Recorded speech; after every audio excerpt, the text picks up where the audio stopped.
taniman ng palay. Basakan ba ito? Oh, basakan. Basakan. Ayan po oh. Mga bagong tanim po ito. Mga siguro mga ilang linggo lang malago na ang palay. Ayan po. Doon oh. Ayun, ito. Mauna ka para Ito. Dito naman sa kabila, inihahanda pa lang, no? Ang tawag niyan po sa inyo? ano pa siya? Lupa na pagtaniman ng palay. Inihahanda pa lang. Ayan. Yan po. Natapos na ito, sunod po ito, tataniman na. Ayan. Ano pa yan? Sapi. Sasapihin pa. Oo, bago taniman ng palay. Ayun. Sapi daw ang tawag sa tinasisip. Lagyan pa ng konting tubig. Ayun. Lalagyan pa daw po ng konting tubig. Tapos ito naman ay nataniman na. Nataniman na. At may motor ha. Yan. Ayan po, ang ganda oh.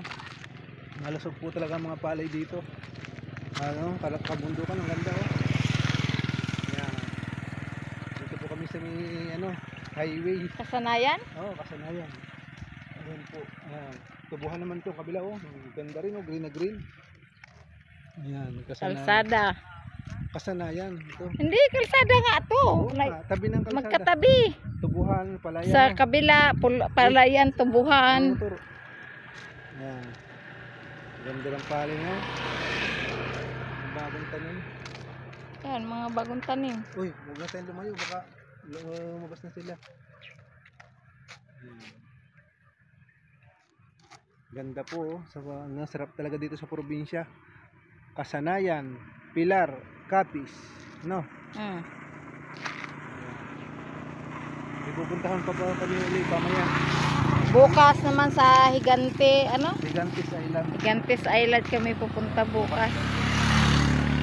Kaya ngayon, pumunta muna sila sa kanilang mahal sa buhay na Yumao. Ayan. Diyan po.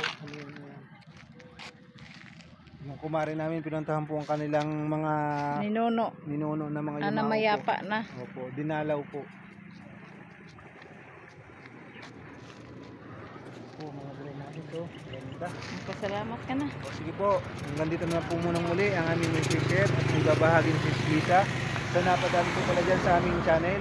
Paki-like and share at paki-pindot po ng notification bell para lagi po kayong update sa aming mga susunod na video. God bless po sa inyo lahat. Bye-bye. Bye-bye po. Ingat.